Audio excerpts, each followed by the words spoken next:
দর্শক স্বাগত জানাচ্ছি যমুনা টেলিভিশনের নিয়মিত আয়োজন প্রবাসী বাংলাদেশে। বিশ্বের বিভিন্ন প্রান্তে থাকা প্রবাসীদের খবরাখবর নিয়ে আপনাদের সাথে আছি আমি রিশান মাহমুদ। জমজমাট বাহরাইন প্রবাসী বাংলাদেশিদের ইফতার বাজার।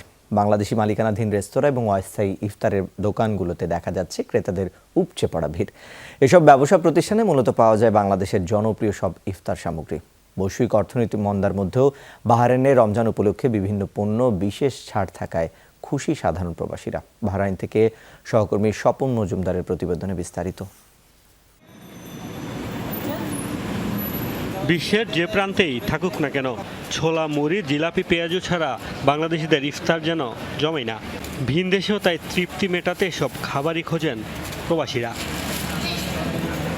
মধ্যপ্রাচ্যের দেশ বাহরাইনে রয়েছে বিপুল বাংলাদেশি, আর তাই তাদের চাহিদার কথা মাথায় রেখে বাংলাদেশের জনপ্রিয় সব ইফতার আইটেমের পসরা সাজিয়ে বসেছেন স্বদেশি ব্যবসায়ীরা। করোনার কারণে গেল ৩ বছর ব্যবসায় ছিল মন্দাভাব।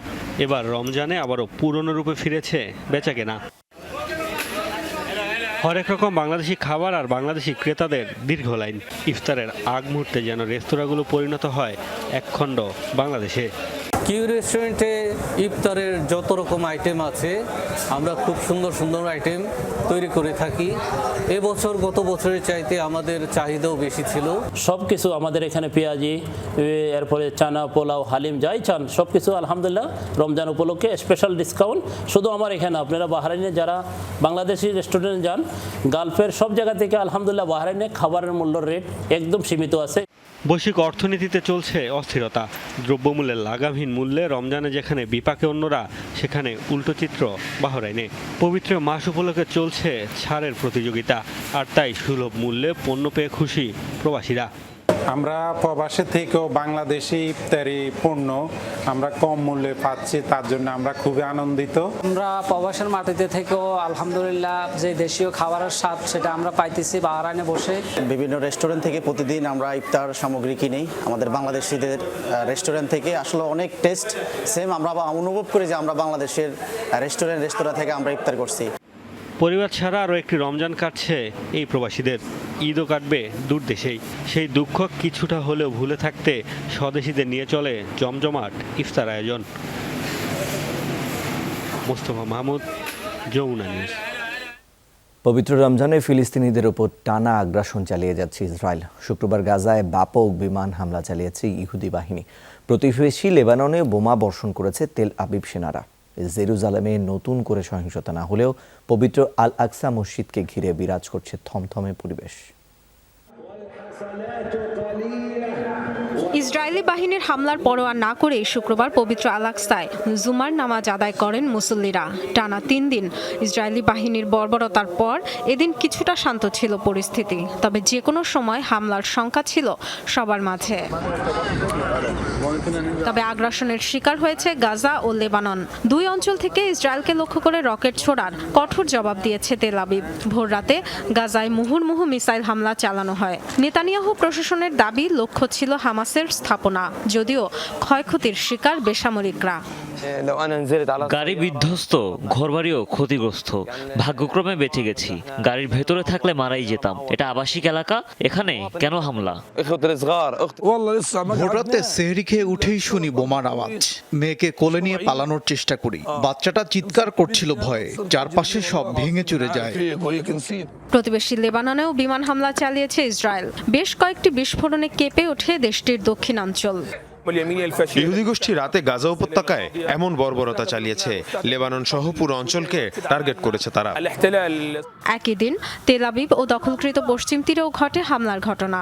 শুক্রবার তেল আবিবে এক গাড়িতে হামলায় একজনের মৃত্যু ও 5 জন আহত হয়। হতাহতরা ইতালি ও যুক্তরাজ্যের নাগরিক। পুলিশের গুলিতে মারা গেছে এক হামলাকারী। অন্যদিকে পশ্চিম তীরে অবৈধ ইসরায়েলি বসতি হামলায় এক গাড়িতে হামলায় মৃত্যু হয়েছে 2 বোনের। তারা ব্রিটিশ নাগরিক বলে জানা গেছে। এ ঘটনায় আহত হয়েছে তাদের মা। হামলাকারীর পরিচয় জানা যায়নি। ইসরায়েলি আগ্রাসনের কড়া জবাব দিয়ে যাবে বলে হুঁশিয়ারি দিয়েছে ফিলিস্তিনি স্বাধীনতাকামী সংগঠন হামাস।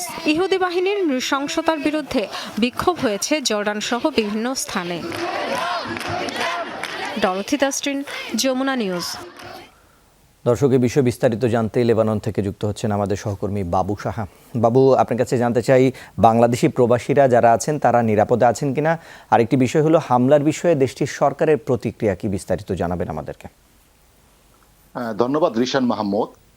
লেবাননের যে প্রবাসী বাংলাদেশিরা, সেখানে কিন্তু আমরা জানতে পেরেছি যে গত শুক্রবার ভোরে যে হামলা হয়েছে লেবাননের দক্ষিণাঞ্চলে, সেখানে কিন্তু কোনো বাংলাদেশি এখন পর্যন্ত, এমনকি স্থানীয় জনগণ পর্যন্ত কেউ নিহত বা আহত হওয়ার কোনো খবর আমরা গণমাধ্যমে পাইনি। তবে এখানে থমথমে বিরাজ করছে। তাছাড়া দক্ষিণাঞ্চলে যে সীমান্ত এলাকা রয়েছে, সেখানে কিন্তু বাংলাদেশি নাই বললেই চলে। তবে আমরা যতটুকু জানি যে এখন পর্যন্ত বাংলাদেশি কোনো আহত বা নিহত হয় নাই। তাছাড়া বাংলাদেশ দূতাবাসও কিন্তু সেই ব্যাপারে তারা আমাদের কমিউনিটির সাথে আলাপ আলোচনা করছে, এবং যদি কোনো বাংলাদেশি সেখানে আহত বা নিহত হয়ে থাকে, সে ব্যাপারে কিন্তু দূতাবাস সার্বক্ষণিক পর্যবেক্ষণ রাখছে। তাছাড়া আরেকটি তথ্য আপনাকে দিয়ে দেখে যে লেবাননের জাতিসংঘ শান্তিরক্ষা বাহিনীতে কিন্তু প্রায় যুদ্ধজাত সংগ্রামের 116 জন বাংলাদেশ নৌবাহিনীর সদস্য কিন্তু এখানে দায়িত্ব পালন করছে, এবং তারা কিন্তু সেই লেবাননের দক্ষিণাঞ্চলে সমুদ্র সীমা এবং অন্যান্য দেশের বাহিনীও কিন্তু সেখানে মজুদ রয়েছে। তো দেখা যাচ্ছে যে ইতিমধ্যে কিন্তু লেবাননের এই যে হামলা হয়েছে, সেই হামলাতে কিন্তু জনগণ সহ পাশাপাশি এই অঞ্চলে এক ধরনের অস্থিরতা বিরাজ করছে। পাশাপাশি বাংলাদেশ নৌবাহিনীর সদস্যরা কিন্তু সতর্ক অবস্থা রয়েছে, এবং জাতিসংঘ একটি আরেকটি বিষয় একটু জানতে চাই আপনার কাছে, লেবানন এবং ইসরায়েলের হামলা পাল্টা হামলা যুদ্ধ পরিস্থিতি তৈরি করেছে কিনা, সে বিষয়ে সাধারণ মানুষের মতামত কি? দেশটির যে তত্ত্বাবধায়ক সরকারের প্রধান নাজিব মিকাতি, তিনি কিন্তু এই হামলাকে নিন্দনীয় বলেছেন, এবং হিজবুল্লাহ, এই দেশের যে হিজবুল্লাহ সংগঠন, তারা কিন্তু এই হামলার ব্যাপারে তারা জানিয়েছে যে তারা হামলা করে না, এদেশে ফিলিস্তিনি যে শরণার্থী শিবির আছে, যে ক্যাম্পগুলো আছে, সেখান থেকে হামলা করা হয়েছে বলে কিন্তু দাবি করা হয়েছে। তবে লেবাননে এখন পর্যন্ত যে অবস্থা বিরাজ করছে, সেই অবস্থায় বলা যায় যদি লেবানন, কারণ লেবাননে 3 বছর ধরে এখানে অর্থনৈতিক মন্দা চলছে, এবং এই মন্দার মধ্যে প্রায় 60% স্থানীয় জনগণে কিন্তু দারিদ্র্য সীমা নিচে বাস করছে। তো এখন যদি এই অঞ্চলে উত্তেজনা বিরাজ করে, তাহলে কিন্তু পরিস্থিতি অনেকটা ঘোলাটে হবে। তবে স্থানীয় জনগণ কেউ যুদ্ধ চায় না, সবাই শান্তি চায়, এবং আমরাও গণমাধ্যমে দেখতে পেয়েছি যে এখানকার স্থানীয় জনগণ এই যে হামলা হচ্ছে, সেই হামলার ব্যাপারে তারা নিন্দা জানিয়েছে, পাশাপাশি এই অঞ্চলে শান্তি বিরাজ করবে এমনটাই আশা করছে। বাবু, আপনাকে ধন্যবাদ। কাতারে যমুনা টেলিভিশনের 9ম প্রতিষ্ঠাবার্ষিকী উপলক্ষে ইফতার এবং দোয়া মাহফিল অনুষ্ঠিত হয়েছে। যমুনা টিভি দর্শক ফোরাম কাতারের উদ্যোগে হয় আয়োজন। আক্তার জামান মামুনের সভাপতিত্বে এতে উপস্থাপনা করেন EM আকাশ। আয়োজনে সার্বিক সহযোগিতায় ছিলেন যমুনা টিভির কাতার প্রতিনিধি আবু হানিফ রানা। প্রধান অতিথি হিসেবে ছিলেন কাতার শাখা আওয়ামী লীগের প্রধান সমন্বয়ক মোহাম্মদ শাহ আলম। বিশেষ অতিথি ছিলেন কাতার বাংলাদেশ চেম্বার অফ কমার্সের সভাপতি মোহাম্মদ ইসমাইল মিয়া, বঙ্গবন্ধু পরিষদ কাতার শাখার সভাপতি জাকির হোসেন বাবু, RTV দর্শক ফোরামের সভাপতি তাজুল ইসলাম, বৃহত্তর ব্রাহ্মণবাড়িয়া ঐক্য পরিষদের সভাপতি জসিমউদ্দিন দুলাল সহ অনেকে। আওয়ামী লীগ বাহরাইন শাখার আহ্বায়ক কমিটির উদ্যোগে প্রবাসী বাংলাদেশিদের সম্মানে ইফতার এবং দোয়া মাহফিলের আয়োজন করা হয়েছে। শুক্রবার দেশটির জুফের শহরে আল মঞ্জিল হোটেলের অডিটোরিয়ামে হয় এই আয়োজন। সংগঠনের প্রধান আহ্বায়ক মঞ্জুর আহমেদের সভাপতিত্বে এতে পরিচালনা করেন যুগ্ম আহ্বায়ক মাজহারুল হক নয়ন ও মুজিবুর রহমান। প্রধান অতিথি ছিলেন বাহরাইনে নিযুক্ত বাংলাদেশের রাষ্ট্রদূত ডক্টর মোহাম্মদ নজরুল ইসলাম। বিশেষ অতিথি ছিলেন দূতাবাসের প্রথম সচিব মোহাম্মদ ইলিয়াসুর রহমান, বাংলাদেশ স্কুল অফ বাহরাইনের পরিচালনা পর্ষদের চেয়ারম্যান মুইজ চৌধুরী, বাংলাদেশ সোসাইটির সভাপতি আসিফ আহমদ, আহ্বায়ক কমিটির সদস্য কায়েস আহমদ সহ অনেকে।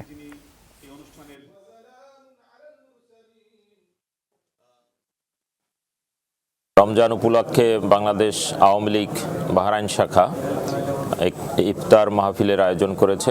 আমি রাষ্ট্রদূত হিসাবে এখানে আমন্ত্রিত হতে পেরে ধন্যবাদ জানাচ্ছি তাদেরকে। বাংলাদেশ আওয়ামী লীগ বাহরাইন শাখা কর্তৃক আয়োজিত আজকের ইফতার মাহফিলে বাংলাদেশ কমিউনিটির বিভিন্ন সংগঠন এবং বিভিন্ন স্তরের নেতৃবৃন্দ এখানে উপস্থিত হয়েছিলেন। আমি বাংলাদেশ আওয়ামী লীগের পক্ষ থেকে আপনাদের সকলকে ধন্যবাদ জানাচ্ছি। যুক্তরাজ্যের পূর্ব লন্ডনের মাইদিয়া গ্রিল রেস্টুরেন্টে ইফতার ও দোয়া মাহফিল অনুষ্ঠিত হয়েছে। প্রবাসী বালাগঞ্জ ওসমানীনগর উপজেলা সমিতি এবং এডুকেশন ট্রাস্ট আনারস গ্রুপের উদ্যোগে হয় আয়োজন। খলিস মিয়া সভাপতিতে মাহফিলে কোরআন তেলাওয়াত করেন মাওলানা শেখ মনোয়ার হোসেন, বক্তব্য রাখেন ইসলামী চিন্তাবিদ মাওলানা ডক্টর শফি আহমেদ, দোয়া পরিচালনা করেন মোহাম্মদ গোলাম কিবরিয়া। উপস্থিত ছিলেন শফিক উল্লাহ মিসলু, বদরুল ইসলাম, সুফি মিয়া, হিলাল উদ্দিন আব্বাস, মাসুদ আহমেদ সহ আরও অনেকে।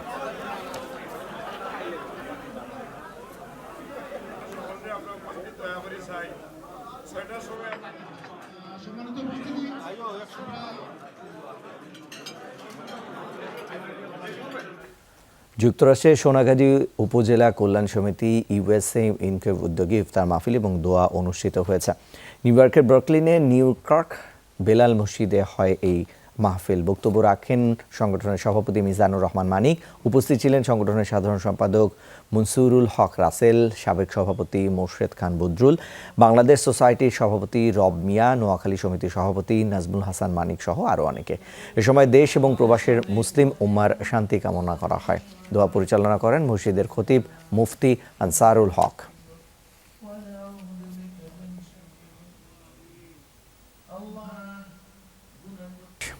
উজানে খাল খননের মাধ্যমে বাংলাদেশের তিস্তা এবং ধরলা নদী থেকে পানি সরানোর খবরে ক্ষুব্ধ অববাহিকার মানুষ। প্রতিবেশী রাষ্ট্রের এই উদ্যোগ বন্ধ করতে বাংলাদেশ সরকারকে এখনই কূটনৈতিক তৎপরতা শুরুর দাবি জানাচ্ছেন বিশ্লেষকরা। প্রয়োজনে জাতিসংঘে শরণাপন্ন হওয়ারও তাগিদ দিয়েছেন তারা। উজানে খাল খনন প্রকল্প নিয়ে সরকার মাজহারুল মান্নানের 3 পর্বের ধারাবাহিকের দ্বিতীয়টি আজ। অসময়ে বন্যা, ভাঙন, সেচের সময়ে খরা, তিস্তা এক প্রমত্তা দুঃখের নাম। শুষ্ক মৌসুমে তিস্তা অববাহিকার কৃষক তলানির পানি থেকেই সেচ দিয়ে ফসল ফলায়, মাছ ধরে। কিন্তু উজানে আবারও খাল খননের খবরে এ উদ্যোগ বন্ধের দাবি নদী নির্ভর মানুষের। আমাদের যে সময় পানি লাগে সে সময় তো পানি পাই না আমরা, আর যে সময় পানি লাগে না সেই সময় তো পানি দিয়ে ভরপুরে ভাসাই দেয়। পানি যদি বন্ধ না করে আমাদের এখানে ফসল বিক্রি হবে না। আমরা খাল খড়িয়ে যদি পানি নেয় আমরা কি করি খামো? এই সমস্ত পানি ওই পাক দিয়ে চলে যায় আর এ পাকে পানি নেই। বিশ্লেষকরা বলছেন উজানে খাল খনন হলে বাংলাদেশের উত্তরাঞ্চলে নদীকেন্দ্রিক সব পরিকল্পনা ভেস্তে যাবে। এ কারণে কূটনৈতিক তৎপরতার মাধ্যমে জাতিসংঘের সহযোগিতা নেয়ার পরামর্শ তাদের। বাংলাদেশ সরকারের এখন সবচেয়ে জনগুরুত্বপূর্ণ কাজ হচ্ছে যে আন্তর্জাতিক আইন অনুযায়ী একটা ব্যবস্থা গ্রহণের উদ্যোগ জাতিসংঘে নেওয়ার জন্য অনুরোধ করা, একই সঙ্গে কূটনৈতিক তৎপরতা বৃদ্ধি করে আন্তর্জাতিক একটা চাপ ভারতের উপরে তৈরি করা। ডেল্টা প্ল্যান থেকে শুরু করে আমাদের অন্য যে তিস্তা চুক্তি থেকে শুরু করে আমাদের কৃষি পরিকল্পনার যে আমরা জানি 5 ইয়ার যে পরিকল্পনাগুলো আমরা গ্রহণ করি সেগুলো কিন্তু প্রত্যেকটা জায়গায় কিন্তু ব্যাহত ঘটবে। উজানের এই উদ্যোগ বন্ধ করতে মাঠে নেমেছে তিস্তা বাঁচাও নদী বাঁচাও আন্দোলন। মে মাস থেকে বৃহত্তর আন্দোলনের প্রস্তুতি তাদের। পানি প্রত্যাহারের যে সিদ্ধান্ত, সেই সিদ্ধান্তের বিরুদ্ধে আমরা রাজপথে থাকবো, আমরা দুর্বার আন্দোলন গড়ে তুলব। তিস্তা চুক্তি তো এটা রেডি আছে, সেই তিস্তা চুক্তি না নতুন খাল করার তো কোনো প্রশ্নই ওঠে না। নতুন খাল করার তো আমাদের তিস্তা নদীর পানি সরানোর জন্য, ধল্লা নদীর পানি সরানোর জন্য এটা তো দুই পক্ষকে বসতে হবে। তিস্তা মহাপরিকল্পনা বাস্তবায়নের মাধ্যমে জীবন জীবিকা বাঁচানোর যে স্বপ্নে বিভোর ছিলেন এই অঞ্চলের মানুষ, তাতে বড় ধরনের সংকট দেখা দিবে। অবিলম্বে কূটনৈতিক তৎপরতার মাধ্যমে ওই প্রক্রিয়া বন্ধের দাবি তুলেছেন তারা। সরকার মাজহারুল মান্নান, যমুনা নিউজ, তিস্তা পার, রংপুর। দর্শক, এই ছিল প্রবাসী বাংলাদেশে। এতক্ষণ সাথে থাকার জন্য সবাইকে ধন্যবাদ।